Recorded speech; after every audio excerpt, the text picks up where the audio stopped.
Je réponds au nom de Placide Mandona Mukwenda. Je suis originaire de la République démocratique du Congo, spécialement de cette riche province minière, le Katanga, donc le Lubumbashi. Parler du Katanga, c'est justement parler de Lubumbashi. Alors, je suis professeur de philosophie à l'Institut de philosophie et théologie Sainte-Oxford de Dakar et interviens dans certains séminaires à la faculté des lettres et sciences humaines de l'Université Cheikh Anta Diop de Dakar. Membre candidat dans l'ordre des écoles Pi, les pères piaristes, qui ont en charge la paroisse des martyrs de l'Ouganda et beaucoup d'autres paroisses.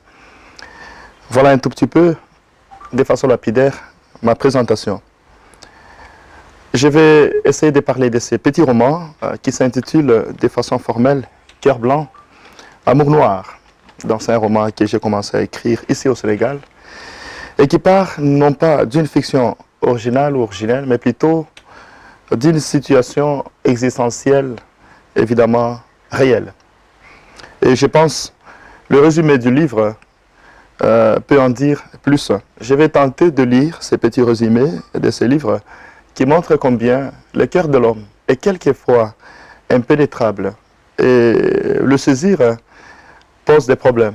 Pas seulement des problèmes d'autres philosophies, mais également des problèmes d'autres sociologiques.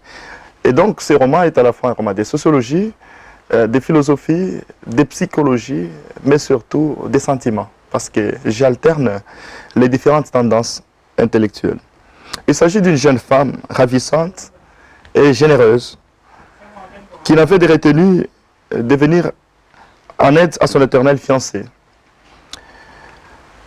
Elle avait une bonté trépidante qui l'amènera vers le nihilisme outrecuidant. Elle a, fort hélas, subi 13 déceptions amoureuses, 13 escroqueries versatiles et 13 tentatives opiacées de suicide. Sa bonté, qui était confrontée à l'ingratitude crasse de l'homme, corrobore et réaffirme en confirmant la bonté malveillante du cœur masculin. Évidemment, les cœurs masculins comme les cœurs féminins, disons, peuvent toutefois être mauvais. Mais je me rends compte davantage que c'est plutôt les cœurs de l'homme qui présentent autant, n'est-ce pas, d'incohérence, autant d'ambivalence.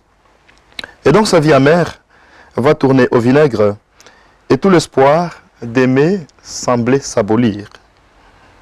Alors, il y a eu plusieurs conséquences, notamment celle-ci, la promesse de mariage, qui restera un contrat ad vitam aeternam, pour l'éternité, en plus, hélas, accompagné de sa stérilité provoquée par le premier avortement, ainsi qu'un flot d'injures et attaques ad hominem. Et donc, ce roman est un récit d'amour qui est à la fois tragique et sadique, mais également un livre profondément dramatique qui décrypte lapidairement la méchanceté du cœur de l'homme et un message rutilant qui montre comment on peut passer de l'amour à la haine ou de l'amour au suicide, un conseil éternel, spécialement à nos jeunes filles, à nos enfants. Pour celles, évidemment, à nos jeunes filles qui sont désormais invitées à vivre sur le qui-vive. Bref, l'ensemble de ce roman se recoupe en un rythme romanesque formel, voire lapidaire. Voilà ainsi présenté Cœur blanc, amour noir, de façon simple, je l'ai dit tantôt, et lapidaire. C'est autant de conseils peut-être à la jeunesse qui est pratiquement insensible face à l'atrocité de certaines situations.